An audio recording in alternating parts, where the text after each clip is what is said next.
Varys stood on the deck of a longship just off the stony coast of Pike, the chill of the salty air biting at his cheeks. The Master of Whisperers had never particularly enjoyed sea travel. The incessant rocking of the hull and the perpetual dampness beneath his slippers set him on edge, though he refused to let his discomfort show. Draped in layered silks of muted violet and brown, he struck a rather incongruous figure among the Ironborn crew. They were used to reavers and pillagers wearing salt-stiffened leather or thick cloaks sewn from sealskin, not the softly spoken eunuch from King's Landing with a cautious smile and a suspiciously delicate step. Yet, here he was, an outsider forging an alliance that might change the fate of Westeros. Balon Greyjoy had died years past, leaving the Iron Islands in turmoil. Euron Greyjoy had seized the Seastone chair, claiming leadership with a violent efficiency that stunned even his fiercely independent people. Yara, or Asha to those outside the show watchers' circle, Balon's daughter, contested his rule, but Euron's cunning and brutality prevailed more often than not. Now the Iron Islands languished under his divisive leadership. The Ironborn wanted a king who would give them salt and rock, who would restore their old glories, who would lead them to plunder the Green Lands as their ancestors had done. The promise of that power had drawn them into Euron's orbit, albeit with more than a little trepidation. What few on the Iron Islands knew was that Varys had slipped onto Pike in the darkest hours of the night, small boat bobbing among needle-sharp rocks. He had no illusions about the dangers awaiting him. The Greyjoys were not known for their patience nor their love of outsiders. They worshipped the drowned god and derided the soft Greenlanders. Varys was the Spider, an architect of courtly intrigues and shadow games, everything the Ironborn sneered at with dripping contempt. Yet something else glimmered in Euron Greyjoy's eye when he met Varys in the gloom of the Great Keep's hall. A flicker of interest, because power was power, whether gleaned from raw tidal force or from the gentle tug of subterfuge.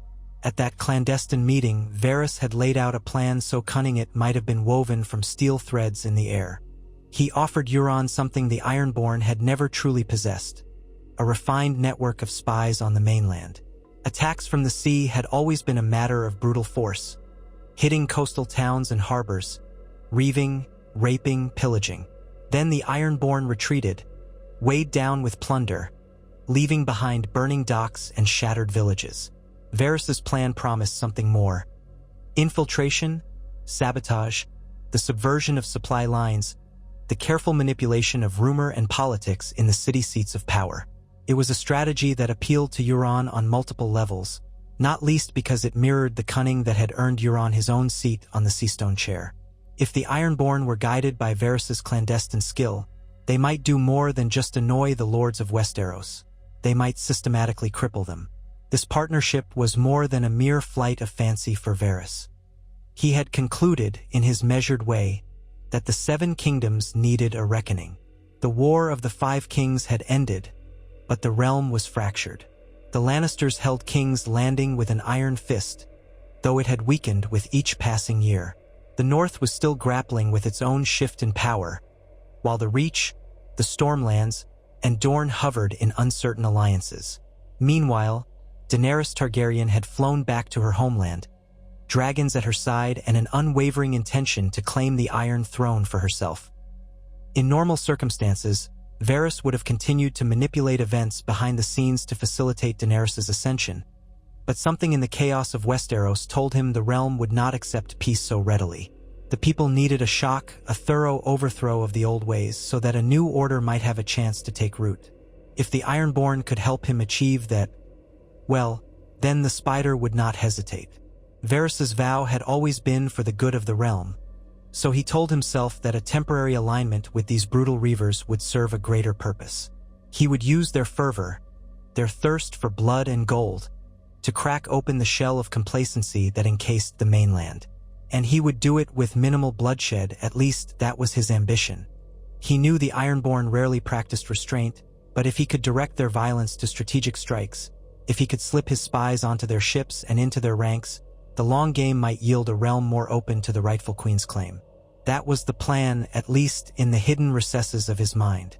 For weeks, the longships had prowled the western coasts of Westeros.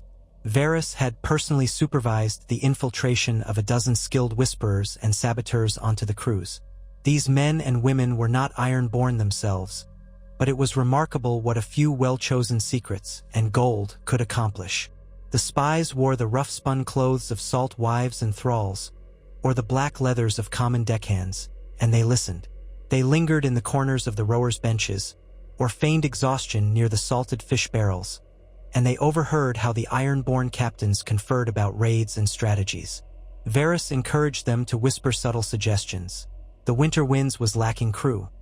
Maybe they should gather more men from certain disreputable corners of the mainland. The coastal watchtowers near Banefort were poorly defended, ripe for a nighttime raid that would spark more chaos than trying to besiege a walled keep. Lord Hightower's merchant fleet was traveling up the Mander. Perhaps it could be sabotaged at the right moment, stirring House Hightower to turn against the crown for not providing better naval protection. And so, bit by bit, the Ironborn's savage energy was directed with greater precision than ever before. Raid after raid cut off supply lines in the Westerlands, the Reach, and the Riverlands, but not in the typical, haphazard fashion of old.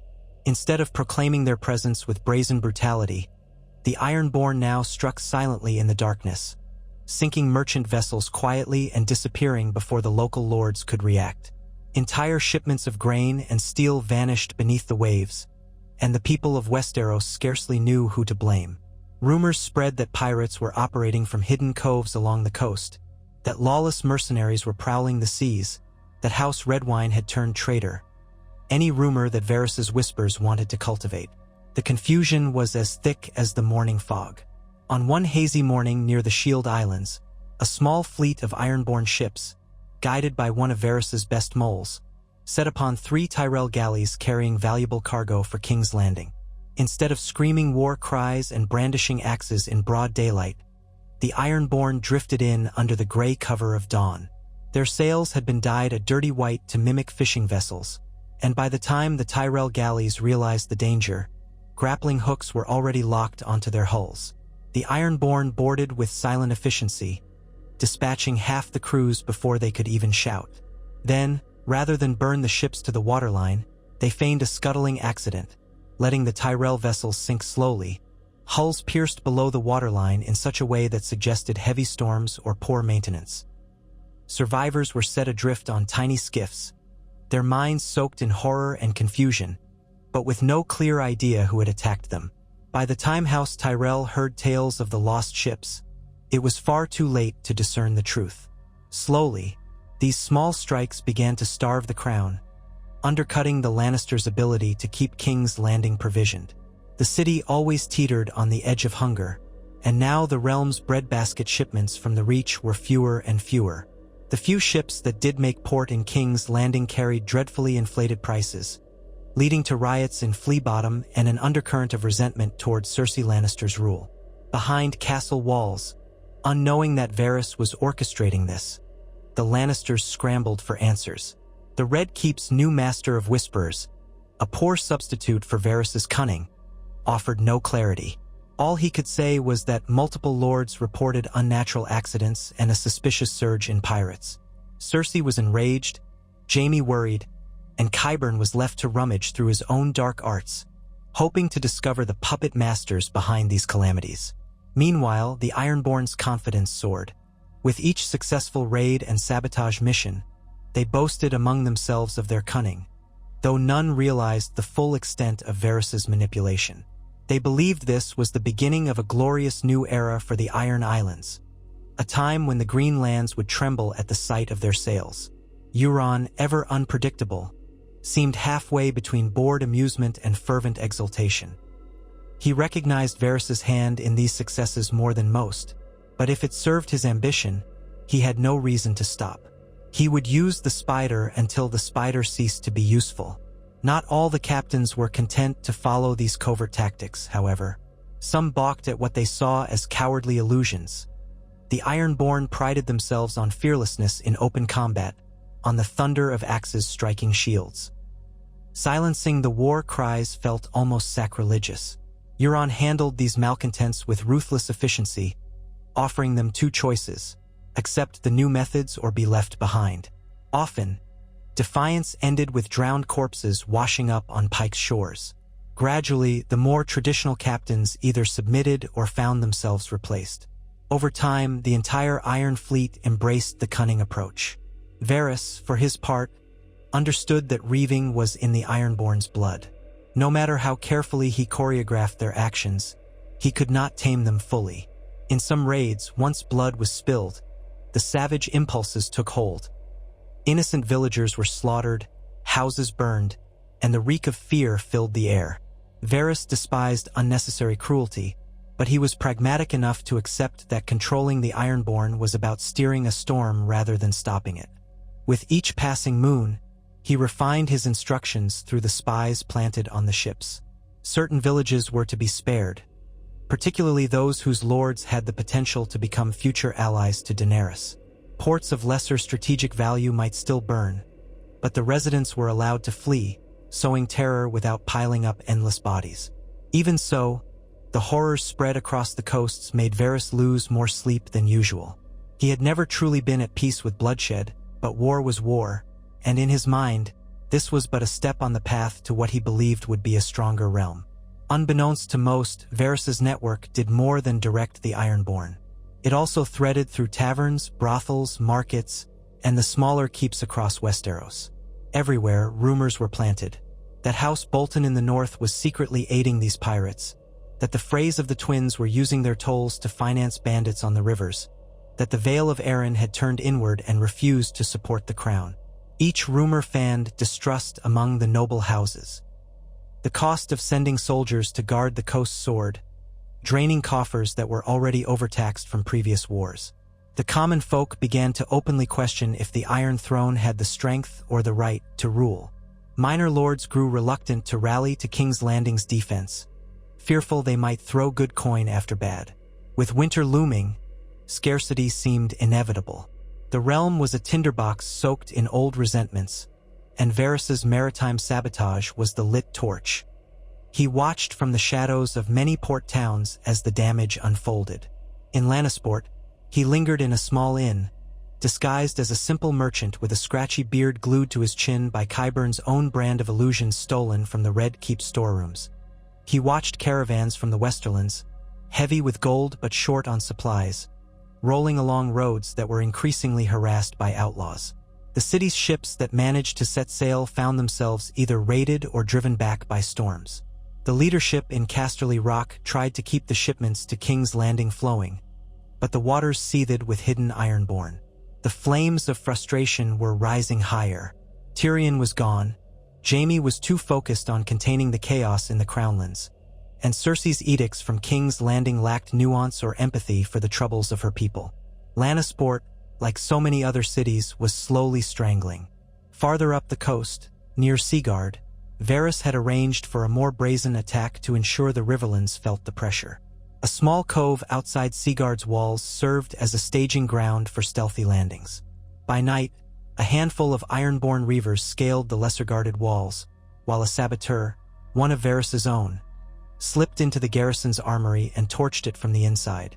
When the alarm bells rang out, the guards rushed in every direction, uncertain if they were facing a large host of attackers or a mere infiltration. Meanwhile, the Ironborn reavers made off with crates of supplies, weapons, and most importantly, the heavy barrels of grain stored in the keep's cellars.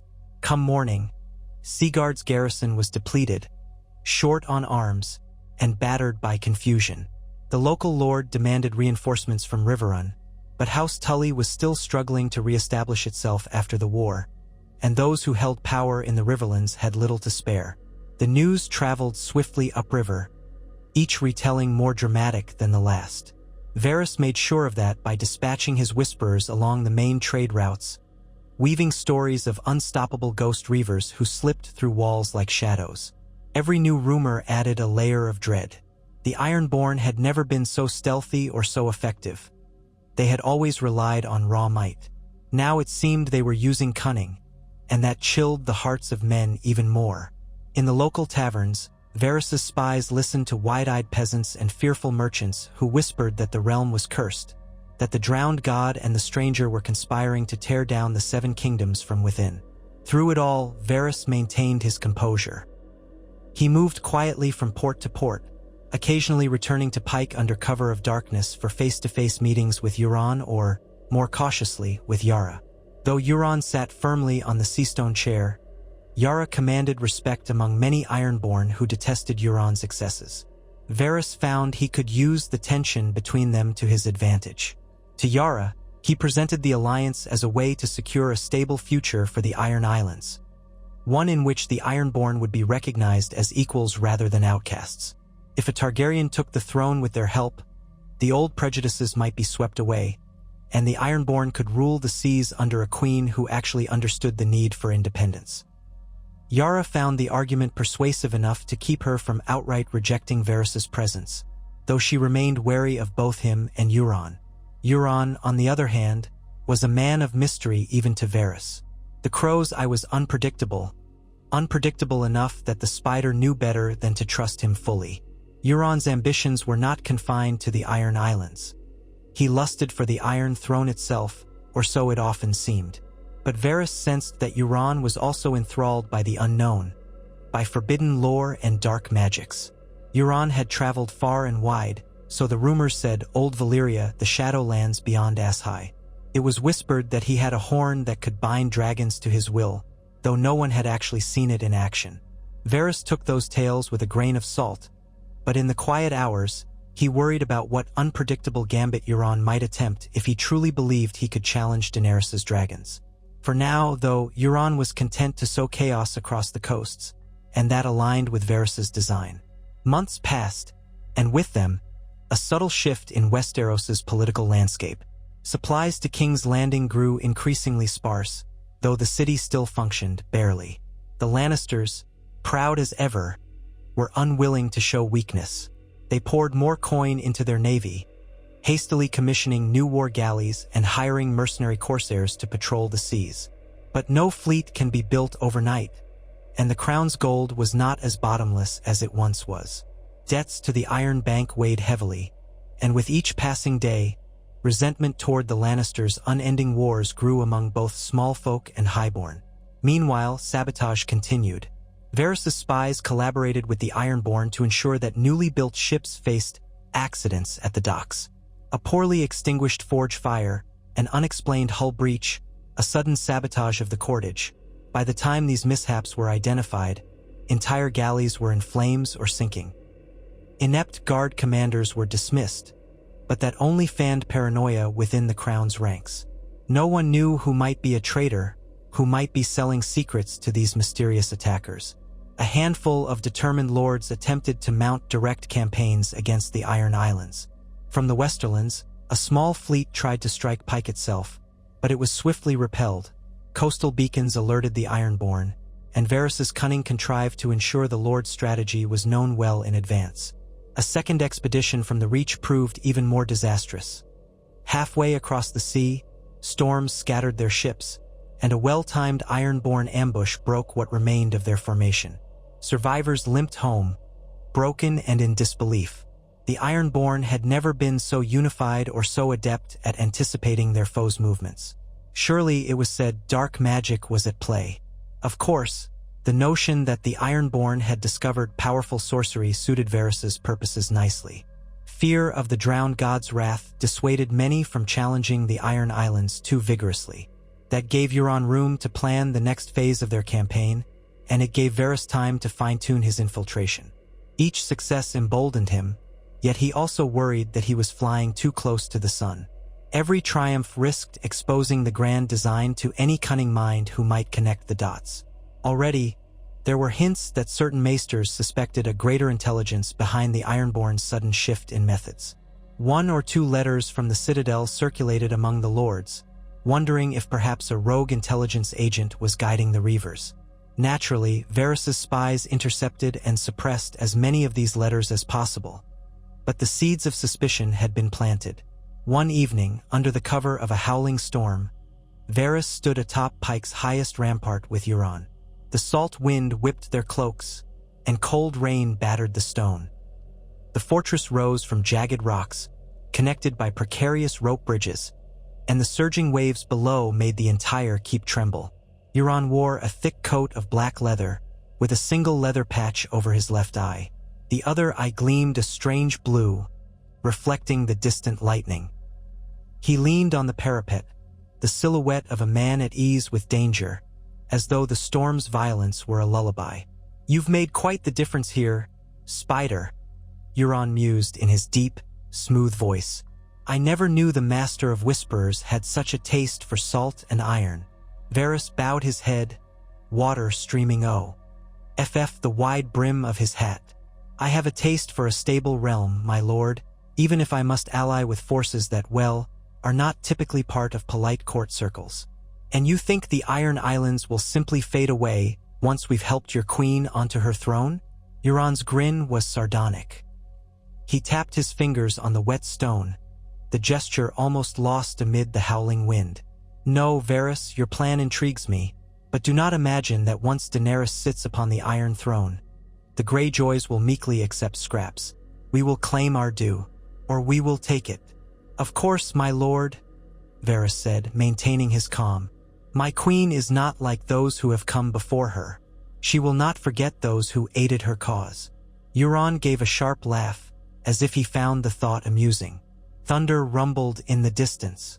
"You speak with such confidence, but I've tasted the wonders of Essos. I've seen what dragons can do, and I've seen bigger nightmares beyond the Jade Sea. Power is a fleeting thing, Spider. If your queen is wise, she will feed the Ironborn well." Before Varys could reply, a roar of thunder cracked overhead. The lightning that followed etched Euron's face in a stark white glow. There was hunger in that face, a bottomless ambition that made Varys's skin crawl. For a moment, the Spider wondered whether he had made a grave miscalculation in binding himself to such a man. But he swallowed the dread and held his ground. This was for the good of the realm, he reminded himself. And if Euron grew too powerful, Varys would find a way to undermine him, too. As the storm abated, they continued discussing the next steps. Attacks on specific trade routes, a plan to cripple Old Town's shipping lanes, thereby affecting the Citadel's ability to disseminate knowledge and muster support. Meanwhile, Yara would continue to raid the northern coastline, pressing House Manderley to divert resources from potential alliances with the Crown. If the North remained busy defending White Harbor, it would be less inclined to ride south at the Lannisters' call. And so the Spider's threads stretched across thousands of leagues, each anchored in the dark waters around Westeros. In King's Landing, the aftereffects of these coordinated strikes rippled daily. The small council was in disarray. Pycelle was long dead, replaced by less complacent but more desperate advisors who had no solution to the naval menace. Lady Olenna Tyrell had retreated to Highgarden after losing too many ships, incensed at the Crown's failure to protect her people. The city's populace was on the brink of starvation. Cersei clutched the Iron Throne with an iron will, refusing to show weakness, but rumor had it she was on the verge of madness, haunted by the ghosts of her children and by the unstoppable tide of misfortunes. Jaime tried to hold the realm together, but with each attempt, he only encountered more conspiracies, more sabotage. It was as though the entire kingdom were rotting from within, and the stench was impossible to hide. High in the Red Keep's tower, Qyburn did his best to emulate Varys' style, sending out his little birds to glean information. But Varys' infiltration ran too deep. The eunuch had left false trails and double agents, and Qyburn found himself drowning in contradictory reports. Some led to scapegoats, whom Cersei was all too eager to punish publicly, while others pointed to innocents who were coerced into false confessions. The city reeled under waves of paranoia. No one dared speak freely, fearful that any complaint might be twisted into evidence of treason. Meanwhile, the Iron Bank's envoys arrived to demand repayment, their cold Braavosi eyes scanning the King's Landing chaos. The Crown's gold reserves were dangerously low. They tried to levy new taxes, but the people could barely afford to eat, let alone pay more coin. Far from these frantic intrigues, Daenerys Targaryen had finally landed on Dragonstone, her ancestral seat. Word reached Varys through his extensive network that the Dragon Queen was poised to strike at King's Landing. Yet his instructions to her, delivered subtly through carefully chosen messengers, cautioned patience. The realm was not yet sufficiently destabilized, not yet ripe for a Targaryen return that would be greeted with open arms. For her part, Daenerys trusted Varys' counsel, even if she disliked the possibility that innocent people were suffering in the process. She had her own advisors, Tyrion Lannister among them, who debated the best course of action. Tyrion, ironically, was torn. He wanted to see his family dethroned. Yes, but the unrelenting chaos across Westeros troubled him. He voiced suspicions that someone was orchestrating these disasters more precisely than random pirates could manage. Yet he had no proof, and Varys kept his secrets locked away behind that serene smile. Meanwhile, the Iron Fleet grew bolder. Having crippled most of the Crown's naval defenses, they set their sights on larger prizes. Multiple fleets converged around the Arbor, famed for its wines and maritime wealth. Yara led a swift strike that captured a few merchant ships loaded with casks of Arbor gold, ensuring that the Ironborn had more than enough to celebrate. A part of Varys was uneasy with how brazen the Reavers had become. Each success inflated their pride, and with pride came mistakes. Moreover, Euron's ambitions reached ever higher. Stories circulated among the Ironborn that he was searching for a fabled dragon-binding horn, planning to turn Daenerys' dragons against her. For Varys, that was a deeply unsettling possibility. He could not confirm the horn's existence, but the very rumor gnawed at him. If Euron ever threatened Daenerys, all of Varys' careful plotting would be undone. Thus, he strove to direct Euron's energies away from that quest, feeding him tantalizing half-truths about other conquests that might be easier or more immediately profitable.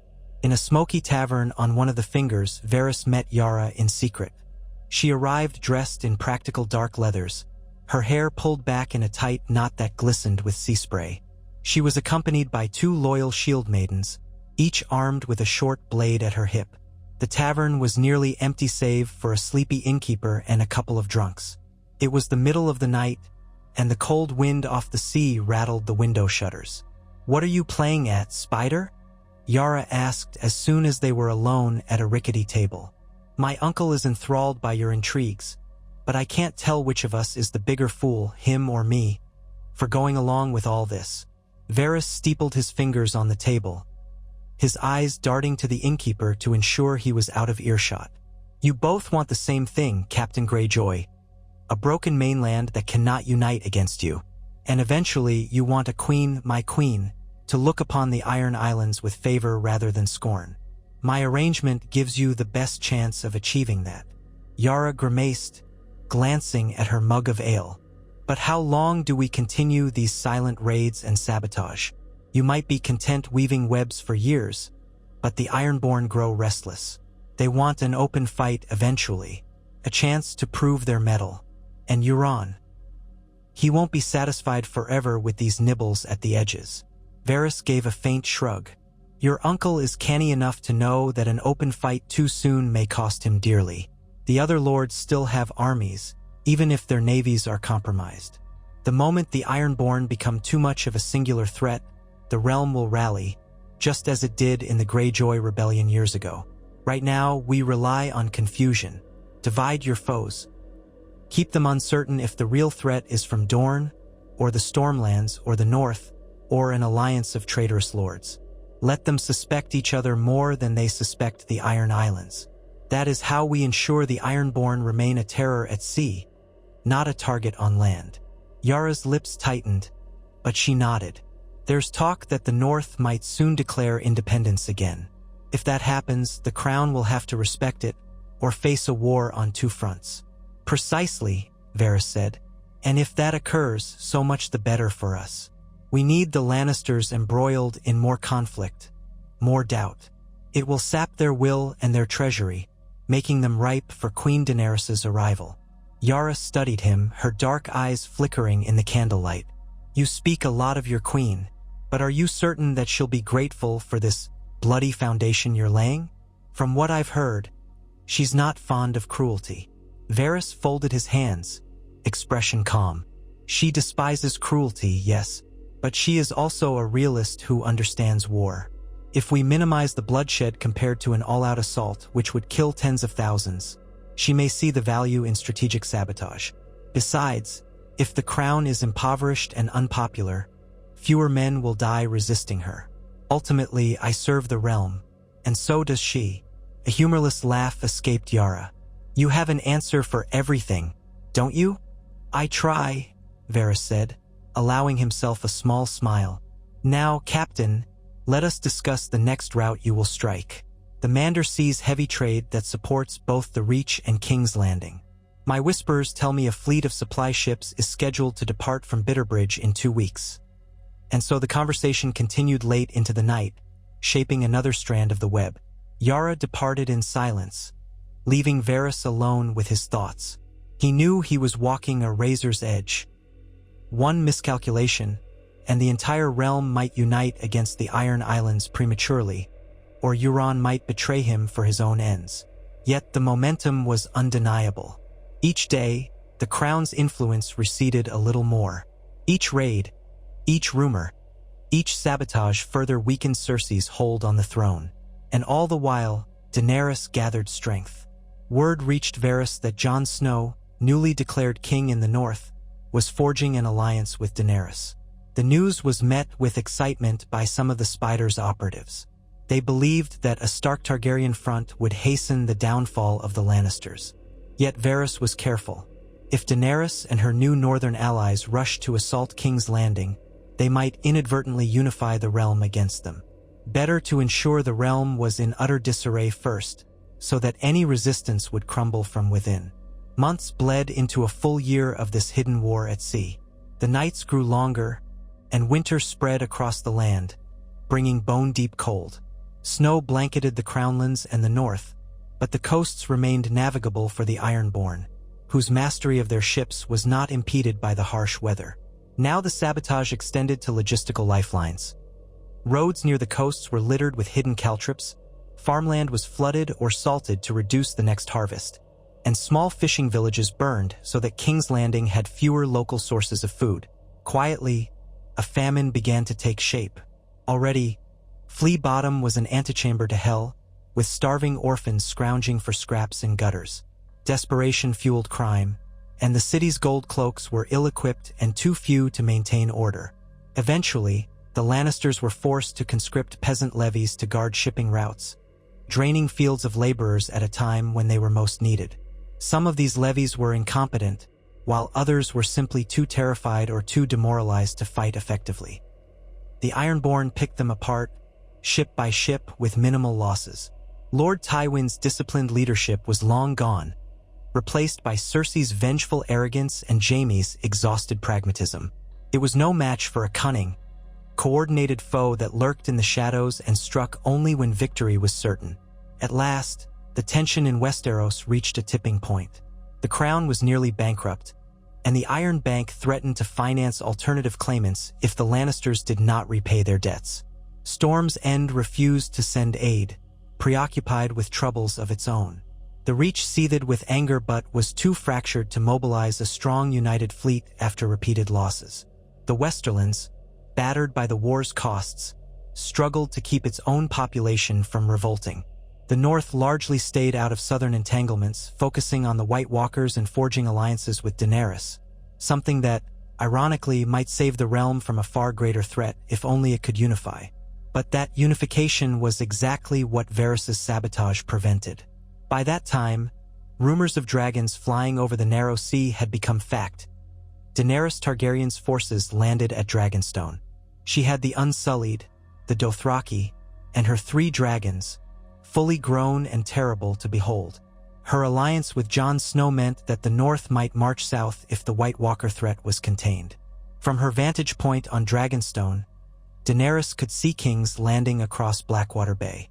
But she did not attack immediately, heeding Tyrion's counsel that a siege could turn the population against her, especially if it was the final blow to their already precarious situation. Starvation might spark rebellion within the city's walls. A cunning plan emerged. Let the city tear itself apart from within with minimal risk to her armies. It was in this environment of dread and desperation that Varys realized the time was almost at hand. The moment to reveal the Ironborn's role, to brand them as unstoppable terrors, was nearly ripe. If the city rose against Cersei, or if the lords turned on the crown, Daenerys could sweep in as a liberator, controlling the narrative. Yet one factor troubled Varys more than ever: Euron Greyjoy's unpredictability. The Crows I had grown bored with mere raids. He wanted a grand spectacle. He wanted to sail into King's Landing and seize victory himself, perhaps capturing Cersei as a prize and forging a twisted alliance. For all Varys knew, Euron might even try to wed her, seeing an opportunity to steal the throne. The man was mad enough to try anything. Varys calculated that he had to preempt any move by Euron that might jeopardize Daenerys' cause. Quietly, he instructed his spies to sow discord among Euron's captains. They whispered that Euron's hunger for power was leading them into a trap. They suggested that Yara might be the better leader, or that the drowned god demanded a different kind of offering. The seeds of mutiny took root, slowly, among those Ironborn who believed Euron's leadership was flirting with ruin. Euron, suspicious by nature, caught wind of dissent. The Iron Fleet grew rife with tension, some loyal to Euron, others loyal to Yara, and a smaller faction that simply wanted to keep reaving until the coffers overflowed. Meanwhile, the final blow to the Crown's maritime supply lines was about to be struck. Under Varys' guidance, a massive Ironborn raid targeted the Rose Road shipments that sailed up the Mander to supply King's Landing with grain. The raid was supposed to starve the capital once and for all, pushing the small folk to riot, forcing them to curse the Lannisters for their failure. But Euron insisted on joining that raid personally, bringing along the Silence, his dreaded flagship. Varys had not planned on Euron's direct involvement. He wanted a swift, clean strike that left minimal evidence and maximum confusion. Instead, Euron demanded a spectacle, and where Euron went, chaos followed. Under a blood-red sunset, the Ironborn fleet swept up the Mander, sails lowered to glide with the tide. Their rowers pulled in coordinated silence, but the reek of sweat and the clang of weapons betrayed the underlying tension.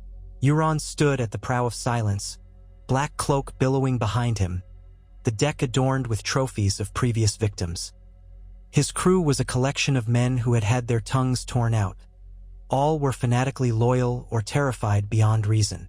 Nearby, Yara captained her own ship, her eyes occasionally flicking toward her uncle's vessel with deep distrust. Everything started smoothly enough. They ambushed the convoy of 5 large grain barges, escorted by 3 lightly armed merchant galleys. The Ironborn seized the first 2 barges before any alarm could sound. Bowmen fired quietly from the shadows, reavers boarded with grim efficiency, and the crews were overwhelmed. The plan was to sink the grain in shallow water, spoiling it for any salvage attempts, or set it aflame with minimal fuss. But Euron roared for a more dramatic approach. He wanted to tie the captured crews to the masts and burn them alive as an offering to the drowned god. Yara hissed at him that this would only draw unwanted attention, but Euron was beyond reason. He lit the barges ablaze, chanting in a guttural tone that carried over the crackle of flames. Screams filled the air. The smell of burning flesh mingled with the stench of hot pitch. A vile, horrifying spectacle. Varys' spies, hidden on other ships, watched in horror. The entire river would see the inferno. Any watchers on the banks would know the Ironborn were responsible. There would be no confusion, no rumor to cloak their identity. This brazen display threatened to consolidate the lords of Westeros against them too soon. But Euron was drunk on the tang of blood and conquest, unstoppable in his mania. The gloom of evening turned to flickering nightmare as the barges drifted ablaze downstream, carrying screaming men who were chained to the deck. When word reached the local garrisons, they responded with more alacrity than the Ironborn expected. Instead of scattering, the Rose Road lords mustered a small but potent fleet that converged on the mouth of the Mander within hours, blocking the Ironborn's escape route to open sea. Suddenly, the reavers found themselves cornered, pinned between flaming ships and a line of enemy galleys. In the chaos, Yara tried to rally her portion of the fleet to break through, but Euron demanded a head-on assault, howling that the Ironborn should show these Greenlanders their true might. Ships rammed into one another, grappling hooks flew, and a vicious melee ensued. Seeing the fiasco unfold from a safe vantage point on a small skiff, one of Varys' key agents realized all was nearly lost. The plan had been to slip away unnoticed, leaving only the charred wrecks as silent evidence of sabotage. Now, with Euron's theatrics, the Crown's forces might score a victory that would galvanize them. The agent signaled to several allied captains to attempt a strategic retreat, but Euron's men, enthralled by their captain's fury, pulled them into the fight. The night sky lit with the glow of fires, and the clang of steel echoed across the waters. Amid the confusion, Yara's ship managed to slip downstream, carrying a few loyal Ironborn who had lost faith in Euron's recklessness. They were forced to abandon some of the plan's key saboteurs, who either died in the melee or fled into the forests along the banks. Euron, for his part, seemed to revel in the carnage. He personally boarded one of the Crown's galleys, cutting down the defenders in a bloody rampage, but the opposition was more numerous than he had anticipated. Soon, the Ironborn ships were surrounded. Losses mounted on both sides. Eventually, Euron turned the silence about, leaving behind burning wrecks, and fled under cover of darkness through a narrow break in the Crown's blockade. The cost was heavy. Several Ironborn ships were lost, along with valuable manpower and the intangible advantage of secrecy. The entire region now knew that the Ironborn had orchestrated the raid. The Lords of the Reach, though still nursing grudges against the Crown, rallied to avenge the men burned alive on the grain barges. News of the Ironborn's savage tactics spread like wildfire. Here once confusion had reigned. Now a common enemy emerged in the public mind. Varys's carefully crafted illusions began to unravel. Alarmed by this development, Varys retreated to Dragonstone, contriving a reason to meet Daenerys's council. He traveled by a small fishing boat, disguised as an innocuous messenger. When he arrived, he found Daenerys in her war room, the painted table lit by flickering torches. Tyrion, Missandei, Grey Worm, and a handful of other advisors stood around, discussing the chaotic state of Westeros. Maps were scattered everywhere, detailing shipping lanes, rumored pirate havens, and Lannister troop movements. When Varys entered, he bowed, noting Daenerys's intense, violet-eyed gaze on him. "You've been busy," Daenerys said calmly. There was no warmth in her tone. "My fleets report that the Ironborn have gained control of large swaths of the coastline. Tyrion believes someone with considerable skill has been aiding them." Tyrion's stare was a mixture of curiosity and accusation. "Someone who understands sabotage, infiltration. Ring any bells?" Varys inclined his head. "Your Grace, my Lord Tyrion, I have done what I believed was necessary to weaken the Crown." Daenerys's expression tightened. "Weakening the Crown is one thing. Abetting slaughter is another. I've heard dreadful accounts of men burned alive, entire ships sunk with no survivors, villages left in ruins." Varys attempted a soothing tone. "The Ironborn are not easy to control, my queen. Yet consider, thanks to their actions, the Crown is on the brink of ruin. When your armies march on King's Landing, the city will have no supplies, no support from the great houses. The transition of power will be swift, sparing many thousands from the horrors of a prolonged siege." Daenerys walked around the painted table, her hand resting near the carved shape of the Iron Islands. "And what of the people who have already suffered? What of the families who are starving because the shipments have been destroyed, the villages that have been sacked by these raiders?" Varys hesitated. "I have done my best to guide the Ironborn away from indiscriminate brutality. But, I confess, controlling Euron Greyjoy is akin to leashing a kraken. He sees only glory and domination. My spies have done what they can, but the cost," Tyrion interjected, "may be too high, Varys. We want to remove Cersei, yes, but at the end of all this, Daenerys must rule a realm that doesn't despise her for the chaos inflicted. If word spreads that she encouraged the Ironborn, I've taken pains to ensure no trail leads back to you, my queen," Varys said quickly. "Still, Euron's last attack was reckless. He has revealed himself too soon. The lords may rally faster than anticipated." Missandei's voice was measured and soft. "Perhaps it is time to distance ourselves from the Ironborn's methods." Grey Worm, stoic as ever, merely folded his arms. "Better to crush the Ironborn if they stand in our way." Daenerys's gaze flicked between them all before settling back on Varys. "I am grateful for your counsel, Lord Varys, and for the ways you have weakened my enemies. But I will not be a queen of ashes. I need to know that this path will lead to fewer deaths, not more. If Euron continues his rampage, the small folk will suffer just as much as the Lannisters." Varys dipped his head in acknowledgement. "I understand, Your Grace. Allow me to correct this course. Euron Greyjoy's ambitions have grown dangerous. My network can support Yara's faction. With her in command, the Iron Fleet might be tempered, used more strategically." Daenerys exchanged a look with Tyrion. "See that it's done. And swiftly. I won't abide more atrocities in my name." Leaving that tense meeting, Varys felt the weight of 1,000 secrets bearing down on him. He had always danced along the edge of moral compromise for the sake of a greater good, but seeing Daenerys's dismay and Tyrion's thinly veiled outrage stirred a pang of guilt. He reminded himself that lesser violence now could prevent a more devastating war later. Still, he knew he had to address the Euron problem immediately. Through coded messages and carefully placed intermediaries, Varys orchestrated a plan to neutralize Euron. He reached out to certain Ironborn captains who detested Euron's cruelty and suspected his madness would eventually lead them to ruin. Yara, who had lost many loyal men in the bungled Mander raid, was spurred to act. With Varys's guidance, she arranged a midnight meeting with her uncle under the guise of discussing strategy. Meanwhile, a cadre of her trusted fighters prepared an ambush aboard the Silence. Varys had smuggled a small box onto the ship, containing potent poisons that Qyburn had once hoarded. If the blades failed, the toxins might succeed. Events did not unfold as smoothly as Varys had hoped. Nothing with Euron ever did.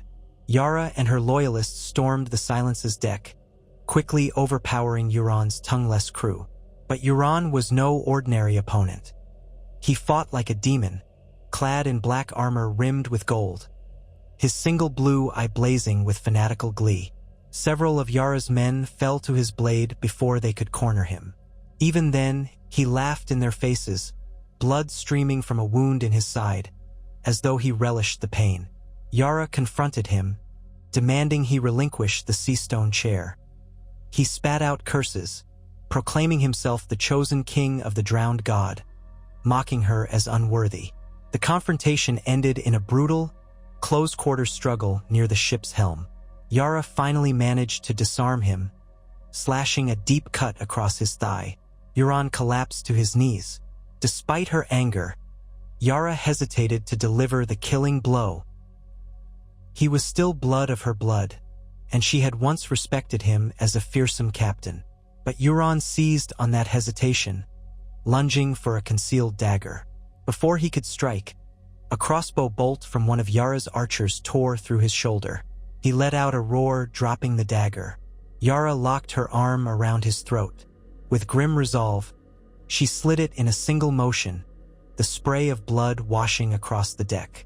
Euron collapsed, choking on his own lifeblood, his mad eye fading to emptiness. In the hush that followed, the Ironborn watched as Yara stood over the body of the Crow's Eye. Some spat on the corpse, relieved to see the end of his reign of terror.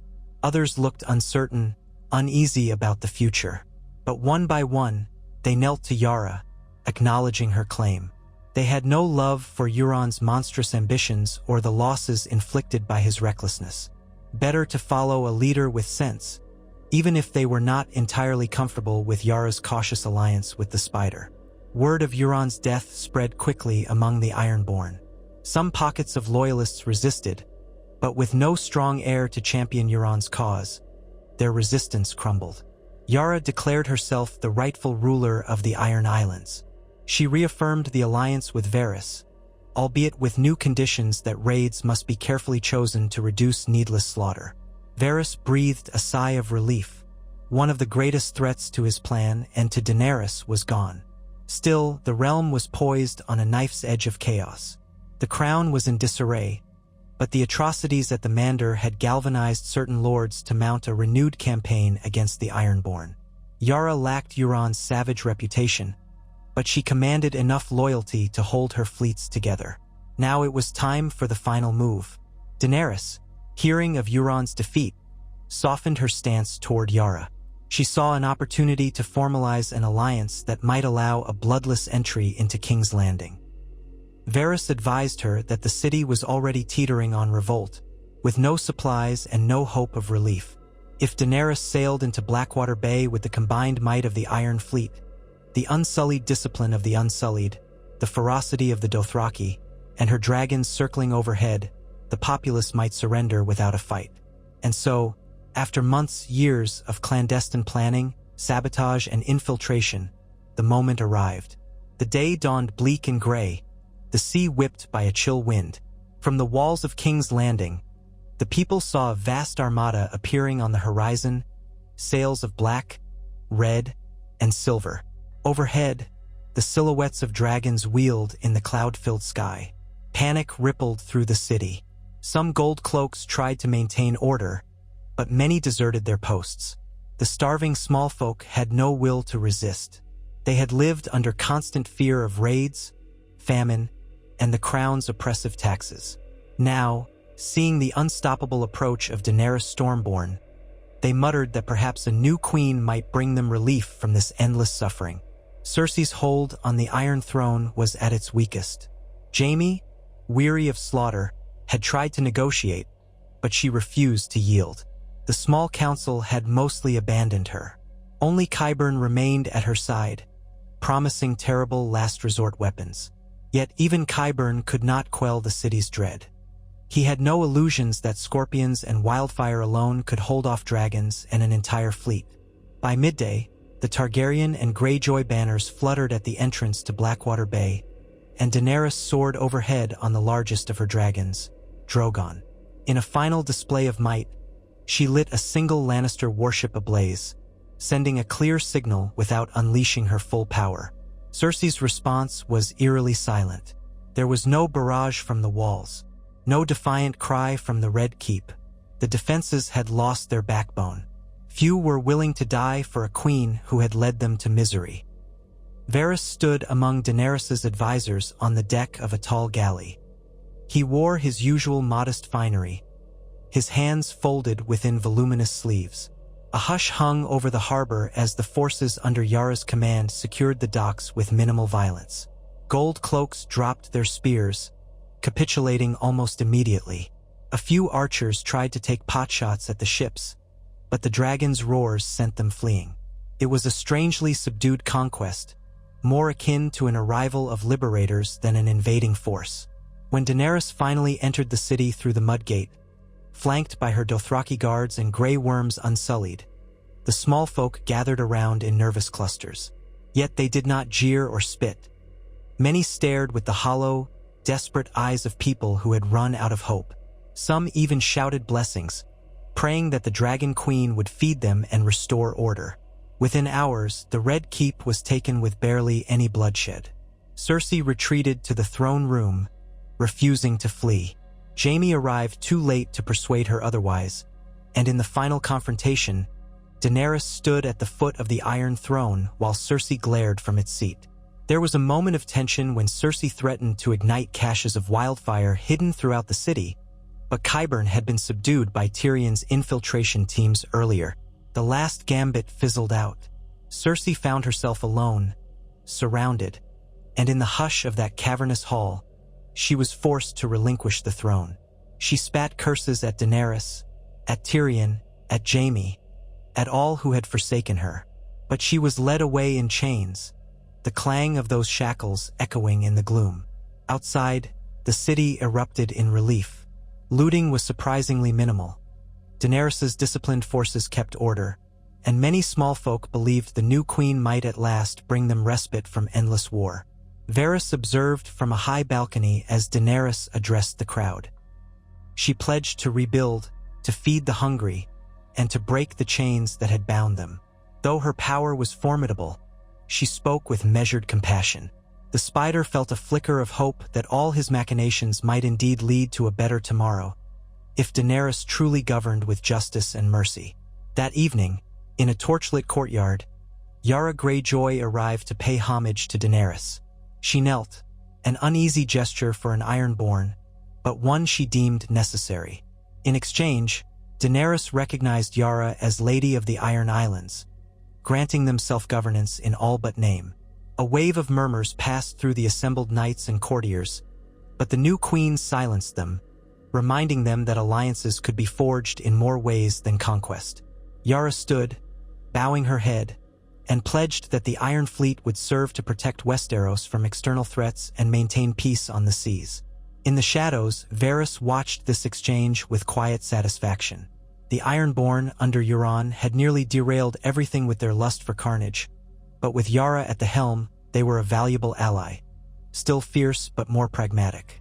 The realm was battered, its people war-weary, but at last, the tyranny of the Lannisters had been toppled. The sabotage at sea had played no small part in that downfall. Perhaps the realm would never know the extent of the Spider's involvement.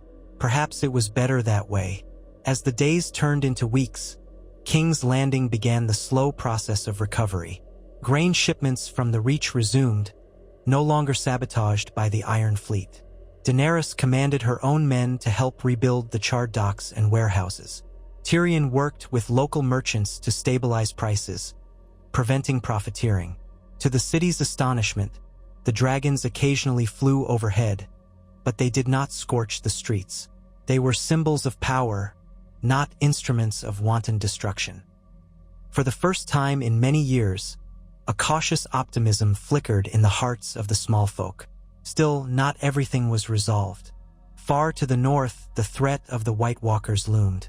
Jon Snow called for unity in the face of the long night. Daenerys listened, torn between securing her new throne and aiding in the war against the undead. Varys quietly advised that forging alliances was paramount. If the realm did not stand together against the White Walkers, all of these intrigues would be for nothing.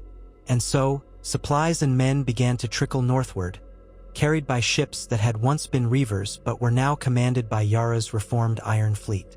They still wore their arm rings and drowned tattoos, but they answered to a new order, one shaped by the cunning of the spider and the will of the Dragon Queen. As the snows deepened and the night lengthened, Varys reflected on the cost of their victory. Countless lives had been lost in the covert war at sea. Villages burned, ships scuttled, families left destitute. He had tried to minimize the suffering, but sabotage and infiltration were not bloodless arts, especially when wedded to the savagery of the Ironborn. Yet from that chaos emerged a Westeros more open to change, one in which the Targaryen restoration might plant the seeds of a lasting peace, or at least a respite from the cycle of vengeance that had consumed so many. He found himself thinking back to the first time he had set foot on Pike's harsh rocks, how the salt wind had stung his skin, how the Ironborn had eyed him with contempt. He had been an outsider in every sense, and yet he had achieved what none before him had, forging the Ironborn into a precise weapon against the mainland, then guiding them into an alliance that served the greater good. Had it been worth the horrors? Varys was not certain, but he knew one truth.